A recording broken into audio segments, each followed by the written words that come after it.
you're more likely a prospect of mine if you've been in business for a year or longer versus somebody who's been less. Do the people that work in the business, do people work with me that are less than a year starting a business? Yes, absolutely.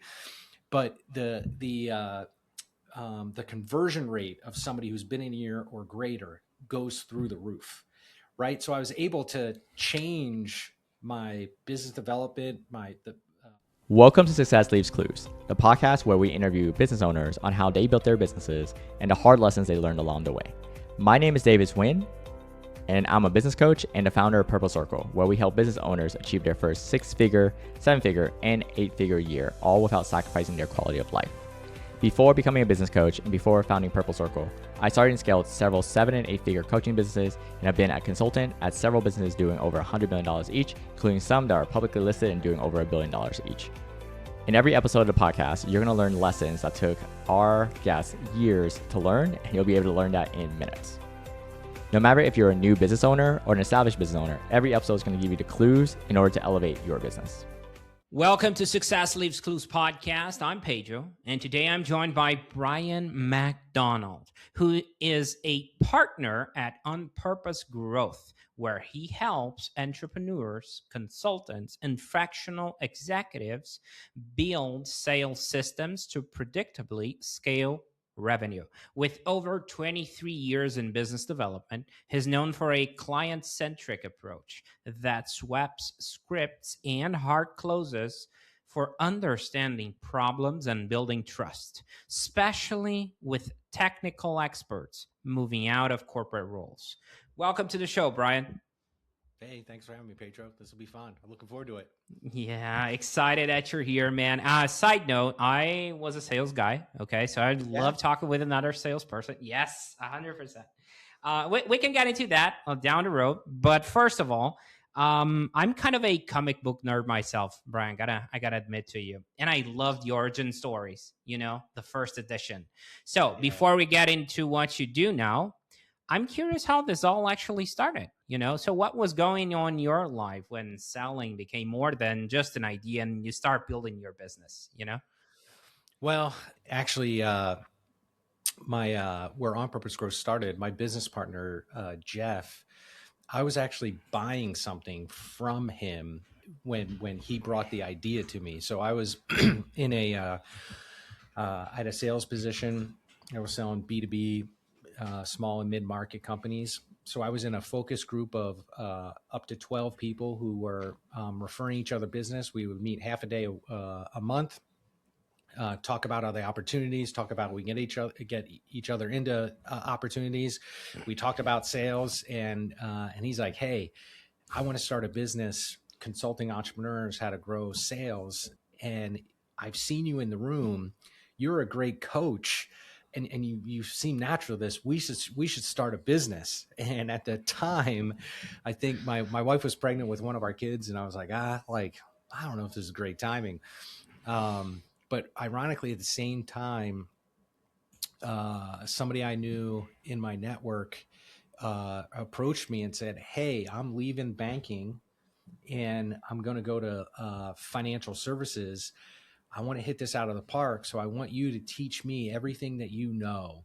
I want to hire you." And he basically paid me $50 a session. I met him once a week at his office, and I just told him everything that I knew when we talked about sales. And in about 6 months, he was top 3 in every metric that they kept, and on his way to make $500,000. So now that's correlation, not causation, right? Like, he did the work.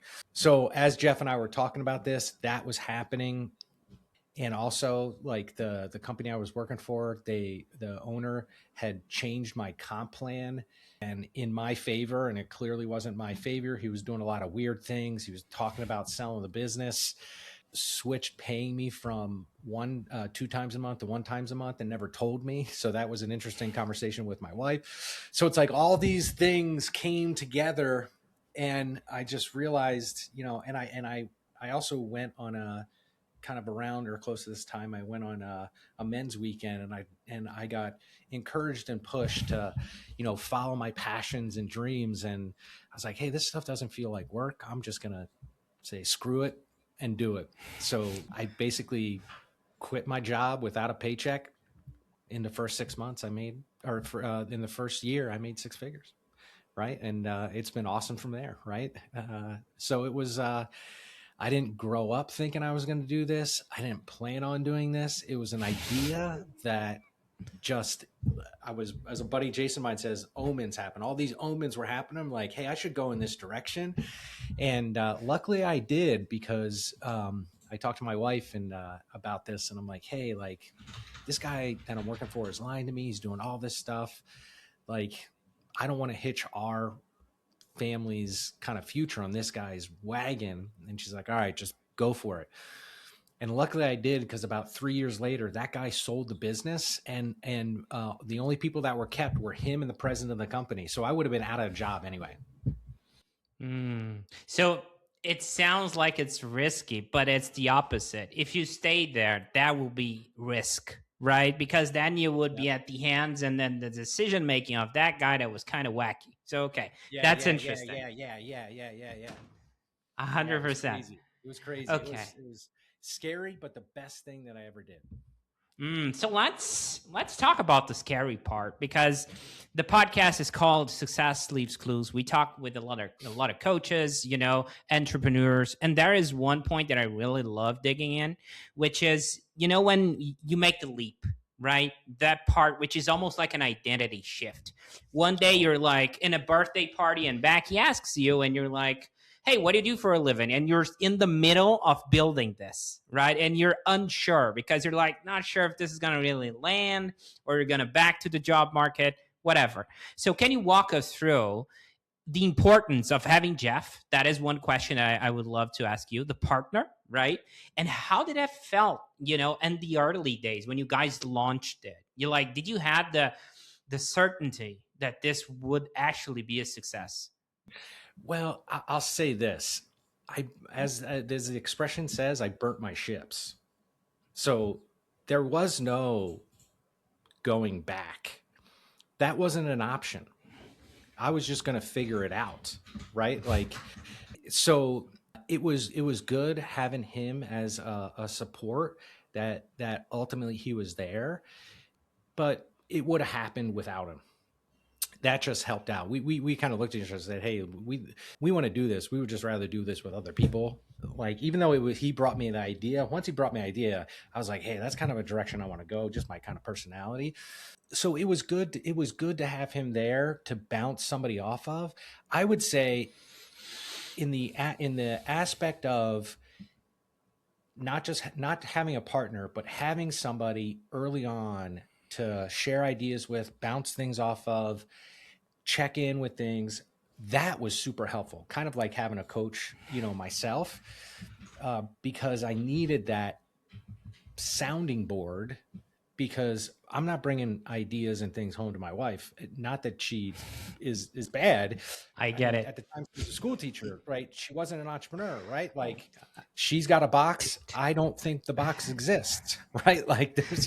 Right. So it's just personality styles. So I take risk. She minimizes risk, right? It's a good yin and yang. So that was great. And it allowed us also to focus on our lanes. He runs the consulting side of the business. I run the coaching side of the business, but really I'm the face of the business in the marketplace. And he's kind of the one in the background who is the mad scientist, refines things, puts things together, say, hey, here's what I want to teach people on positioning. Here's what I want to teach people on sales process. I get it all, but he finds is the nuances. And it allowed me to stay in my lane. And I think that was important too, is being who I was, what I wanted to do, and staying focused in that lane, I think, led us to success. And one thing he said, I'd say if he's here, I'm just very consistent and reliable. And I think that's important when you're growing a business, is when consistency falls off, your results fall off. Right. Consistency also leads you to what's the next change, because it gives you the data point to tell you hey, this has been happening. Here's a pattern in this consistency. Let's change based on that pattern, right? Like, like as an example, I learned along the way, you're my prospect. You're, how do I say this? You're more likely a prospect of mine if you've been in business for a year or longer versus somebody who's been less. Do the people that work in the business, do people work with me that are less than a year starting a business? Yes, absolutely. But the conversion rate of somebody who's been in a year or greater goes through the roof, right? So I was able to change my business development, my approaches to things based on that. And that kind of goes back to something that I said earlier in your question is what I noticed about the people who are a year or less, many of them didn't burn their ships. That's a problem. That's a problem. You can't be a master to two things. It's almost like there's no plan B, right? It's only plan A. Let's hit it. Or else you're gonna, in the first obstacle, you're gonna tend to go to comfort zone and you're gonna leave the plan A and you're like, oh, I always had this going on for me, right? I love that. Yeah. Right. I mean, it's people, if I learn that you're interviewing, when you're in my sales process, if I learn that you're interviewing for jobs, I'm like, hey, we're not doing this anymore. You can't pay me money. I'm not going to let you, not let you, but you know what I mean? Right. Like, hey, like somebody else can take your money. I'm not, because this doesn't necessarily work well if you're got 1 foot in and 1 foot out, because it's going to be hard. Yeah. Now, one thing that made me smile is like you're married to a school teacher, right? And like myself, I am too, and I'm a business owner. So you're like telling me my story while I'm in Brazil, and you're like, I cannot go home and talk about stuff, and I'm like, oh, exactly how that looks like here in my household. Yeah. Now, I'm curious about one thing, right? Because you've been 13 years in the game with your business, right? On purpose growth, and there is a journey by itself, like in the early days. I'm not sure if that changed, but in the early days, for a lot of consulting businesses, coaching businesses, and all that entails, we are trying to help everyone, right? But eventually, we end up attracting a certain type of individual, right? We sharpen the blade, we learn from our mistakes. So, my question to you is first, the evolution of who you started serving, and who do you serve now? Yeah, that's a great question. I told you a little bit. I kind of alluded to it, but just in the last answer, early on, we were coaching salespeople and entrepreneurs.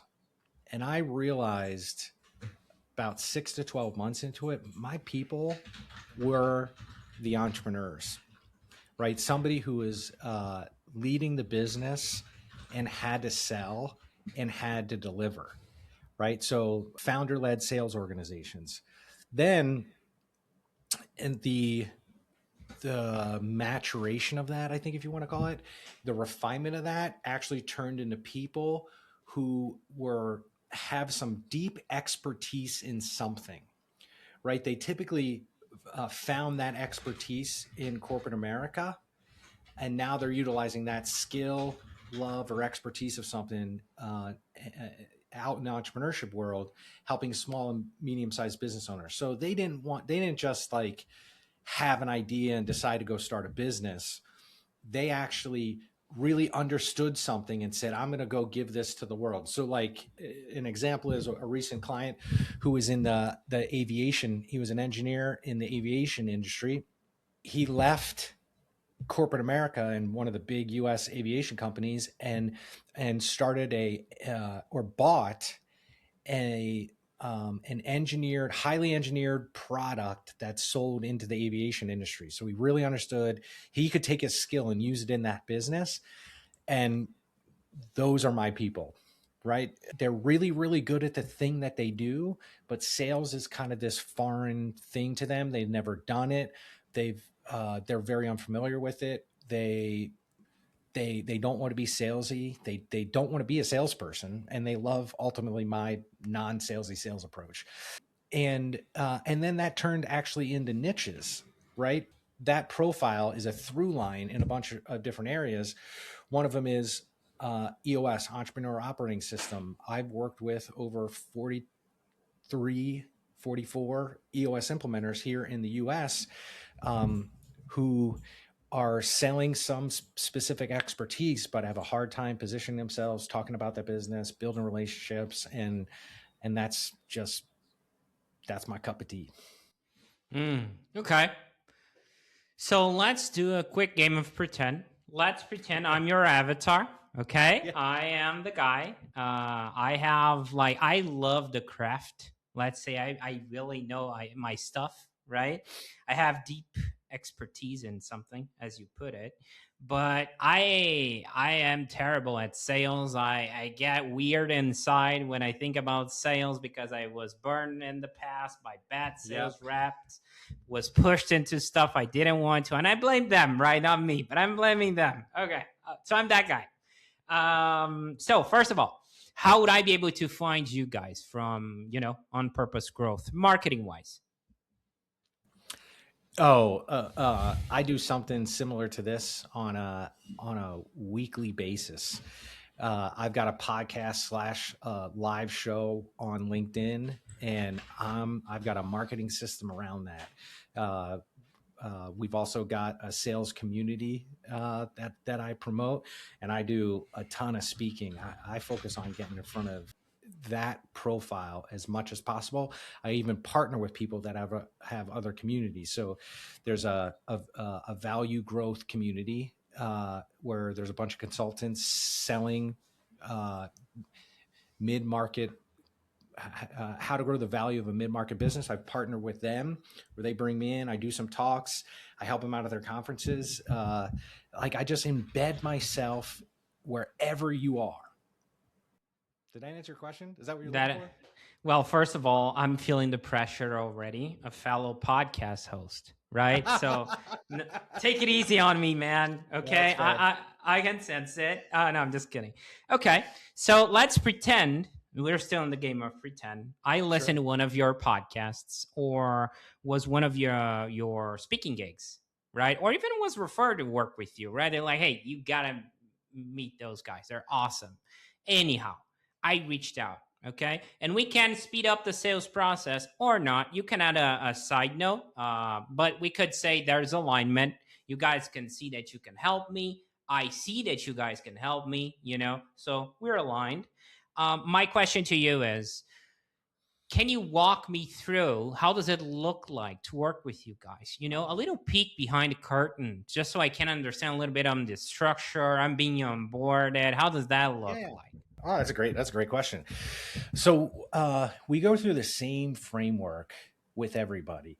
We believe that the most important part to help anybody with any level of familiarity with sales is how you position and differentiate yourself in the marketplace. Everybody goes through an exercise with us one-to-one, whether it's 2, 3, maybe 4 sessions, where we figure out how you position yourself to your ideal client profile in a way that matters to them, not what you sell, what matters to them, how you're different from your competition. So you can be in the room with full of your competition and your prospect can tell the difference between you and them, and then help you develop what we call a mafia offer, an offer that is hard to refuse, right? And we get directionally right? It's not, you kind of alluded to something earlier. It's like, hey, who you work with and what you do, how did that evolve over time? It evolves for everybody, right? We can get directionally right. So we get directionally right on that stuff. And then what we help people do is figure out a sales process, an action plan, and then we help you implement that action plan so that along the way, as you're working with us, you're going out there, taking action to sell, coming back going, hey, here's what I did to find referrals or referral partners. Here's how I found what I did to put myself in some rooms, and then refining that so you get some throughput of opportunities. And once you start getting opportunities, it's how do I help you take those people through the sales process so you can take somebody end to end. You go from strategy to sale, and I make sure that you can repeat it So you don't need me anymore. It's about momentum, not about, and momentum and results, not about knowledge, right? As much as I love talking about myself and my philosophies, it does not matter if you can't sell something. Okay. And Interesting. the kicker is our mafia offer is if you don't replace the investment in the coaching by the end of the time frame we agree, we'll coach you for free until you do. Because I know Okay. it works. You just got to take action. So basically, what you're telling me is I should send a dead horse to someone else's bed, right? That's a mafia offer. I'm getting. Okay. I got the reference. Chill. Okay. So I have a couple questions for you. Okay. I have one because I was in sales. I was a high ticket sales for a business coach. Okay, for a couple of years. So there's that. And but I'm still the ICP. I'm still your avatar here. Yeah, Okay, in this game of pretend. So I have a question for you. So I'm the avatar. I'm looking at those TikTokers, YouTubers, influencers, and they have this, speed up objection handling. Then they say X, and someone says Y, and they get the sale because they said something. It sounds to me, it's more of a game of having the right lines at the right moment than trusting, like the way it's presented to me, right? So, what would you say to me? Like, I'm the ICP, like, is this really what's happening? Because when I'm trying to use those tactics, it really doesn't land. What am I doing wrong here, Bryan? because it's not landing for a couple of reasons. One, it's not you. Prospects are picking up that you're repeating something that you possibly don't believe in, and it doesn't sound like you. I tell clients like, hey, I'm going to give you the script in the beginning, but we got to make it your words and how you do this as fast as possible, because we have a saying, mindset trumps technique 100% of the time. So you can screw up the technique or the objection handling, I'll get back to that in a second, and have the right mindset, and it'll work because intent matters more to a prospect. Communication is only 7%, something like 7% words. The rest is tonality, body language, and something I call mood. So they're not picking up the words, they're picking up your hesitation or your non-belief or your inauthenticity in repeating those words. You actually don't believe it. And when it comes to objections, if you're getting objections, you messed up way ahead of time. If you're with your ideal prospect, you should be bringing up objections before they do, so you don't have to handle one. So the demo is more important. Like the demo, when I mentioned the demo, I'm like, it's more important than objection handling. It's like that is almost like a symptom when we're talking about objections. Did I got it right? Yeah, correct. That's a symptom. That's not the actual problem. Okay, interesting. Yep, because in our world, what we believe is you have to get the prospect to say it. Like, hey, why would you even want to do this? Well, I want to do this because of this, this, and this. Like, okay. So if they bring up an objection that counteracts one of those things I said this, this, and this, at the end you go, hey, but earlier on you said this. Help me understand that. They got to handle their own objection. Right? Okay, got it. Interesting. Now I want to touch in a kind of a two-folded question here. First part of the question is for, I would say, the business owner. Okay. The second one, it involves your clients. So it's two-folded. Hot topic, pricing. Okay. In the coaching space, consulting space, it's a very self-worth path, right? Because you're, at the end of the day, you're charging for your time. And there are a lot of lessons in the early days. Sometimes we're just trying to make it. We're like, we have bills knocking on the door, and we're like trying to wrap our heads around pricing. So that is like my first question to you is, how do you approach that now? And what did you have to learn the hard way to get there? That's for the business owner. The second one is for your clients, right? When you see a client that his voice cracks when he talks about pricing, when the delivery, how do you navigate that so they can feel comfortable with the pricing? So there's actually those two questions are very related in this manner. And you said it.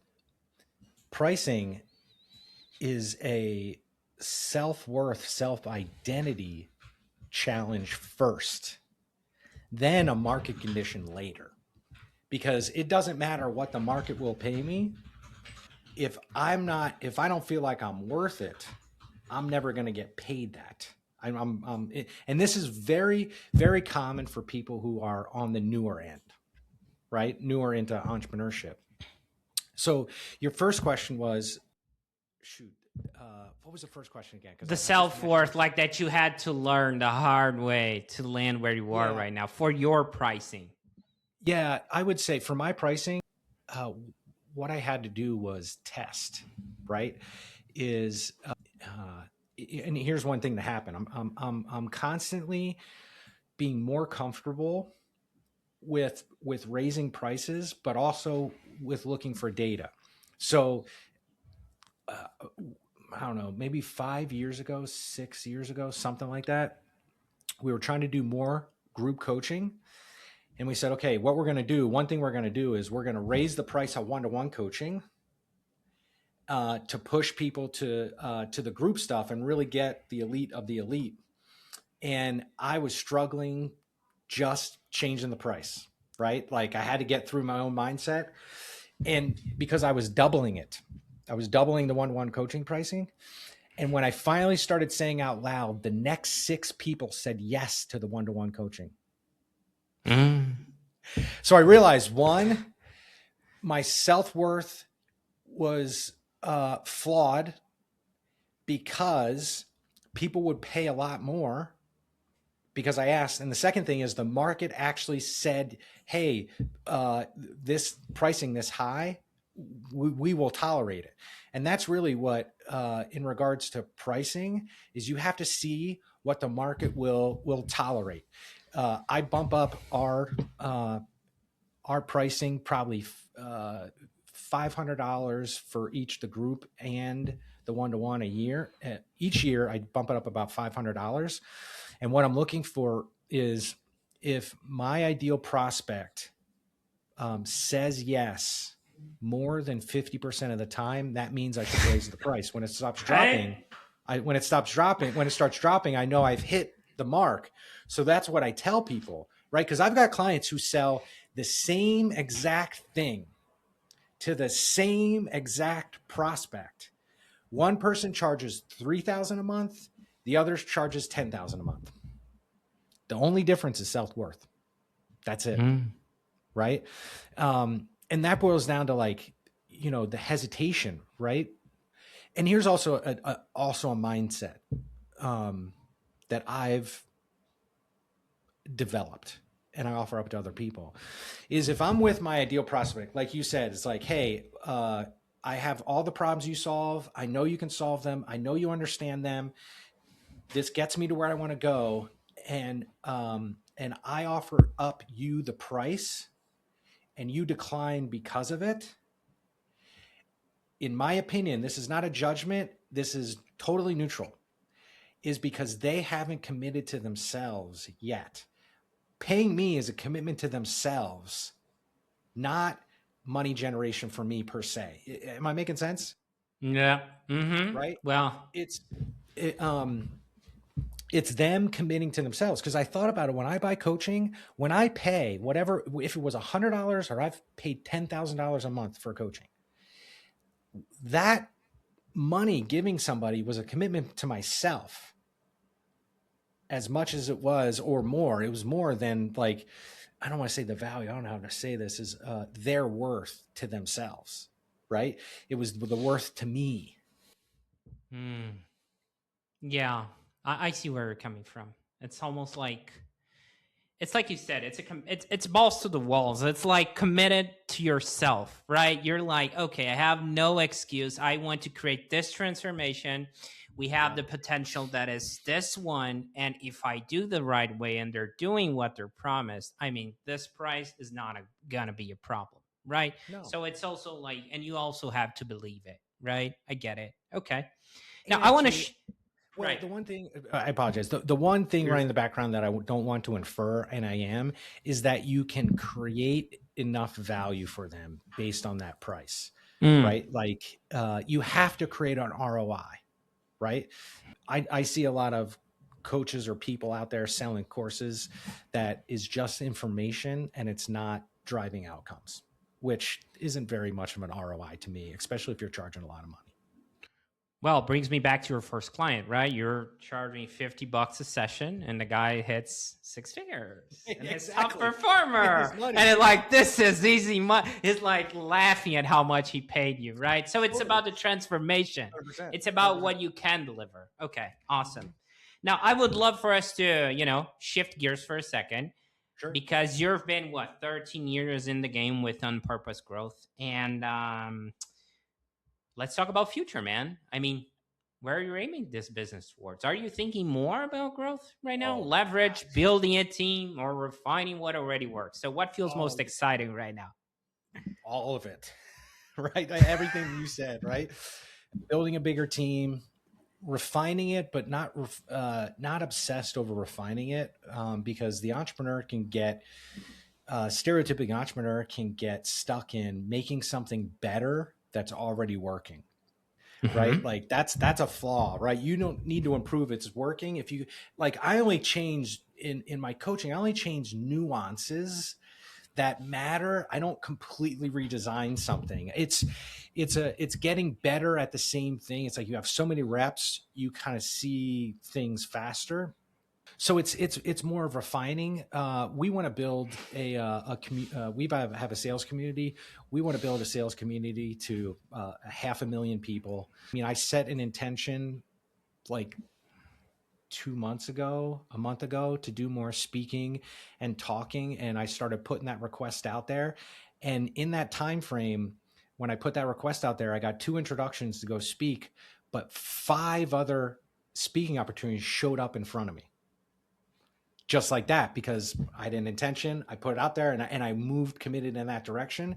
So I'd love to get to being paid $50,000 to come talk somewhere. Like if I'm getting paid 50,000 to come in and do a talk or a small workshop, that means I'm probably making, a 500,000 a month.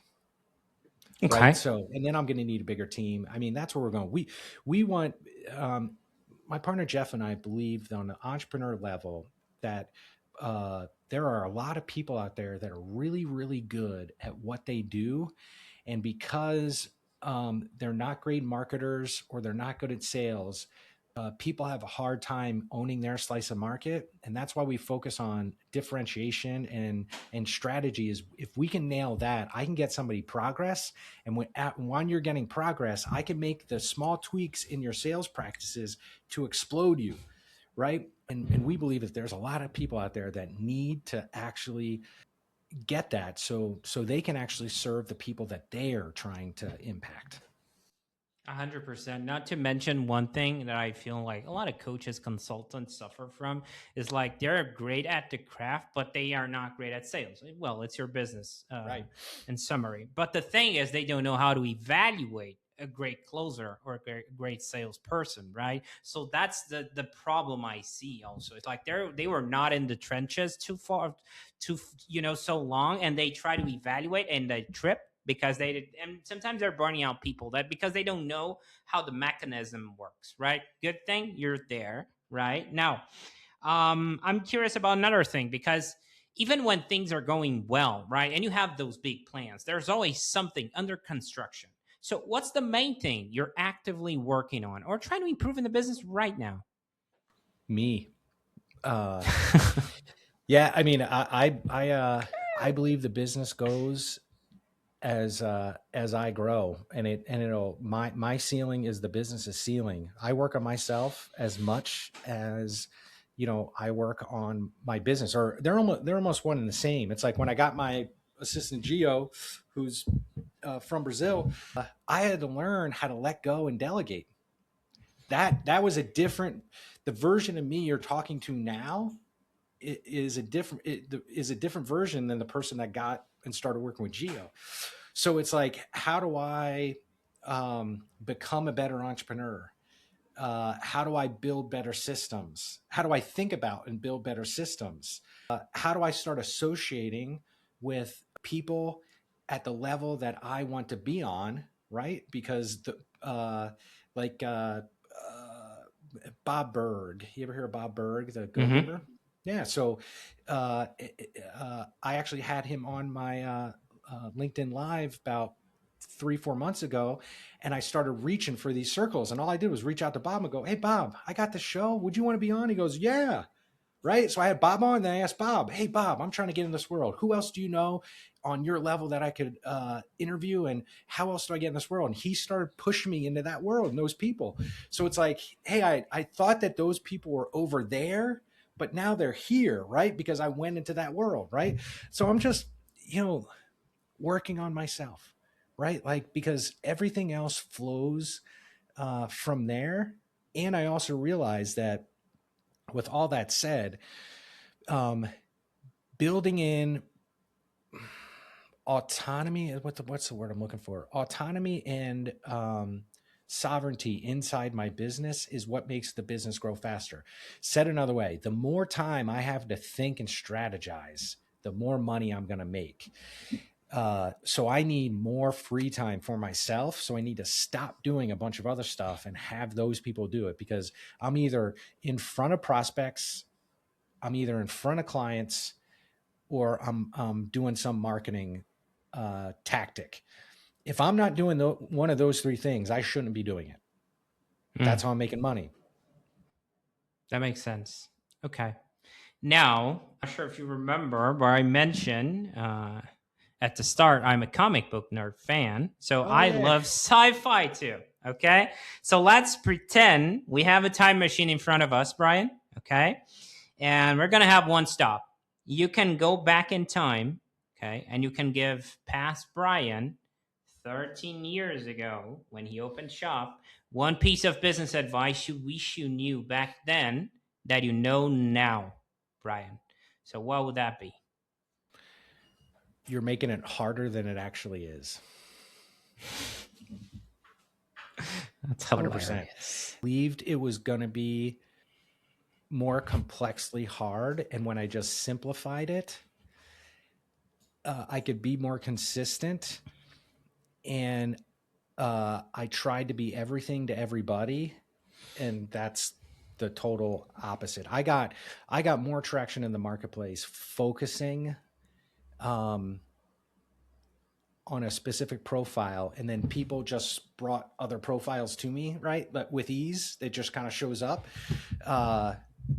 And that was all because I was complicating it. I was assuming it was going to be harder than it actually was. I was overcomplicating it. Got it. Love that. Okay. Now, before we close this out, Bryan, if someone resonate with you and what you share and wants to follow your work, and by the way, we're going to have all the links in the description, okay? Cool. But where people should go to reach you best? To reach me best, I would go to our sales community. You can go to paidwhatyouareworth.com. That's paidwhatyouareworth.com. That's the best place. The second next best place is LinkedIn. I spend a lot of time there, and all my socials are my last name, first name, McDonald Bryan, only because some guy already had BryanMcDonald.com, so I took McDonald Bryan, right? Right. Okay. You know, there were some few moments from this chat today that really stay with me. I'm gonna highlight them real quick. Okay. When we're talking about the origin story, and you're like, Jeff saw in me a great coach, right? I love that, man, because at the end of the day, he's not looking at your skills. He's looking at who you are, the integrity, authenticity. You want to help people, you know. So to me, that comes first, right? So there's that.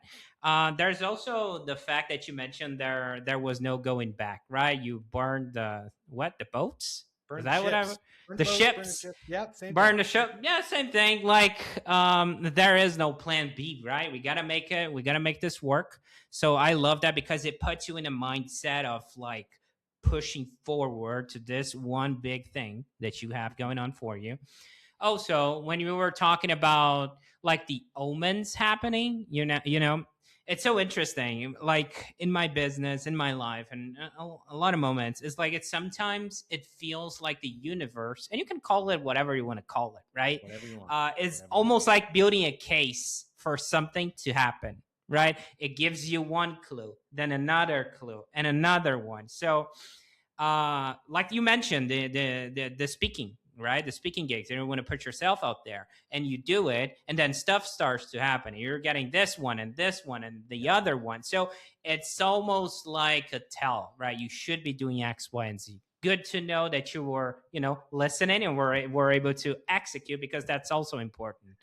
Now, last but not least, I would say is we have to make the prospects to say it, right? When we're talking about sales and all that. And that reminds me of a quote a while ago. A good friend of mine told me, that's Grant. If you say it, they doubt it. If they say it, they own it, right? So that always kept with me. Like, people have to say they want to do X, Y, and Z, or whatever they're looking to do. So because then it becomes a they problem. They need to solve. I don't need to solve anything. It's like it's their goal. They want to reach it. It just so happens I'm here in front of them. I'm adding value. That's first. I'm serving. I'm not here to push people into stuff. Like, you're not doing that as well, by the way you framed it. So that really stood out to me. So kudos to you. Now, this is just my long-winded way of saying that I really appreciate what you do, and being open with this. It was great having you on, Bryan. No, I appreciate it, man. This is great. I appreciate your time, Pedro. That's it for this episode. This episode, as well as this podcast, was brought to you by Purple Circle, where we help business owners elevate their business to 6, 7, and 8-figure years, all without burning out. If you're looking to grow your business, as well as get the time freedom that you are looking for, visit us at joinpurplecircle.com and see what we can do to help you and your business.